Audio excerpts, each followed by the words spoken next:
নববর্ষারম্ভ। আজ 1433 সাল, নতুন বছরের প্রথম দিন, পয়লা বৈশাখ। পয়লা বৈশাখের প্রীতি, শুভেচ্ছা, অভিনন্দন ও ভালোবাসা জানিয়ে ব্লগ শুরু করছি। বহুদিন পরে আমি আবার ব্লগ করছি, মানে বহু বছর পরে বলতে পারো। সাধারণত ব্লগ করা আমি ছেড়ে দিয়েছিলাম। আমার এটা যোগা সেন্টারের যোগব্যায়াম সম্বন্ধে, মানুষের রোগ প্রতিরোধ সম্বন্ধেই এখন কথা বলি। কিন্তু আজকে করতে খুব ইচ্ছা হলো, কারণ আমাদের আজকে বাড়িতে পুজো। আর এই পুজোটা এই ফ্ল্যাটে এই শেষ পুজো, এরপরে হবে নতুন জায়গায় নতুনভাবে। তো সেই কারণে ভাবলাম এটা স্মৃতি হিসাবে রেখে দিই। আমাদের ডায়েরি বলতে পারো, বা ইউটিউব চ্যানেলটা কিছুটা ডায়েরির মতোই ব্যবহার করা হয়। তো আমি সেই উদ্দেশ্যে ব্যবহার করি। আমি কিন্তু কোনো ইনকাম সোর্সের হিসাবে ব্যবহার করি না। তো সেই কারণে আমি এটা আজকে রেকর্ড করে রাখতে চেয়েছি। তো দেখতে থাকো আমি কি করতে থাকি, আমাদের কিভাবে পুজো হয়, সব কিছুই তোমাদের সাথে শেয়ার করব। চলো আর শুরু করি। আমি আগে একদম স্নান টান সেরে পরিষ্কার হয়ে একটু চা খেয়ে এসেছি। খেয়ে নিচে এসে আগে ঘরটা মুছলাম। পুরো ঘরটা ফিনাইল দিয়ে সুন্দর করে আগে মুছে নিলাম। আর জিনিসপত্র সবই কালকে প্রায় কেনা হয়ে গেছে। এখানে সব রাখা আছে, দেখতে পাচ্ছ, সবই কেনা হয়ে গেছে। আর শুধু এবার গোছানোর সময়, গোছানোর পালা।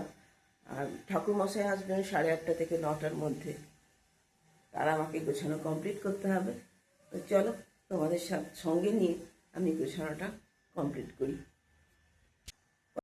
पूजा कर्मणि ओम सुमनादार पूजा कर्मणि परिष्ठे ओम स्वस्ति ओम स्वस्ति ओम स्वस्ति। গল্প শট কমপ্লিট করতে না করতেই ঠাকুরমশাই চলে এলেন ঠিক 8:30টায়।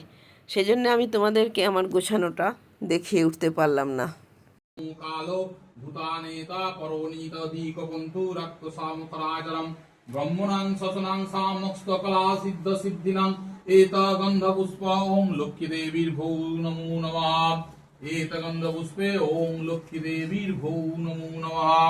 ঠাকুরমশাই খুবই পাংচুয়াল, একদম টাইম মতোই চলে আসেন। অনেক বছর ধরে পুজো করছেন তো জানি, কিন্তু আমার আজকে ঘুম থেকে উঠতে এতটাই দেরি হয়েছে যে আমি গুছিয়ে উঠতে পারিনি।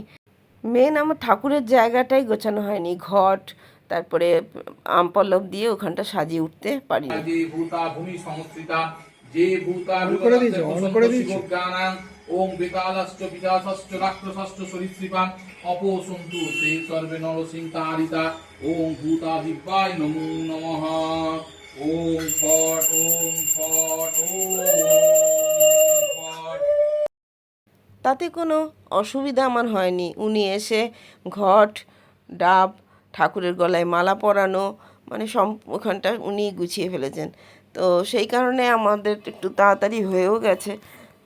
এমনি আমি লক্ষ্মী গণেশকে বসিয়ে দিয়েছিলাম, ফল আর গোটা ফল, গোটা মিষ্টি ওখানে রেখেই দিয়েছি। কিন্তু ঘটের পোর্শনটা, যেটা তিরকাঠি দেওয়া, বা সবাই জানো পুজো করতে কীরকম সামনে ঠাকুরের সামনেটা কীভাবে সাজাতে হয়, সেটা ঠাকুরমশাই নিজেই সাজিয়ে কমপ্লিট করে ফেলেছেন। আর আমাদের পুজো ঠিক সময় মতো শুরুও হয়ে গেছে।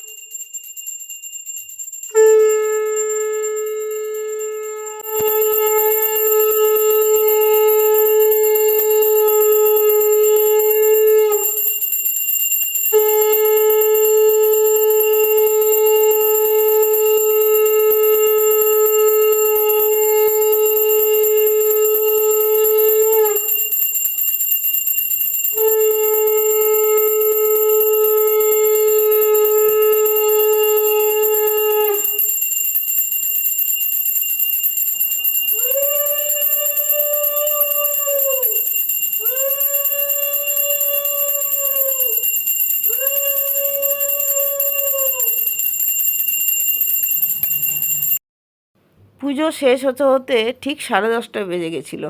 তারপর ঠাকুরমশাই উপরে এসেছিলেন আমাদের ঘরে শান্তির জল দেওয়ার জন্য, আর ওপরে ঠাকুর আমাদের সিংহাসনে একটু পুজো করে দিয়ে গেছেন। তো ততক্ষণে আমি একটুখানি তোমাদের সাথে এখানে কথা বলছিলাম, কিন্তু আমার টেবিল ফ্যানটা এতটা জোরে আওয়াজ হয় যে সেই জন্যে তোমরা কথাগুলো ঠিকমতো শুনতে পারবে না বলে আমি আবার ভয়েস মেসেজ দিয়ে দিচ্ছি।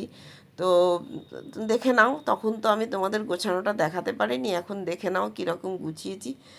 আর এই সামনেও অনেকক্ষণ কথা বলেছি।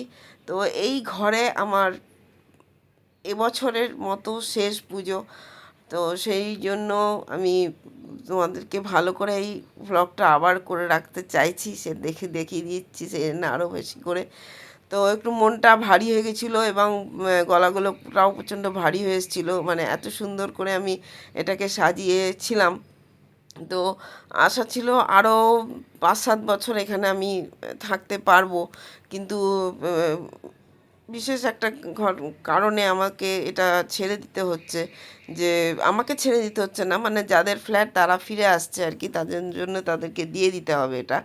তো সেই জন্যে খুব তাড়াতাড়ি আমাকে খুব একটা ঘর খুঁজতে হবে।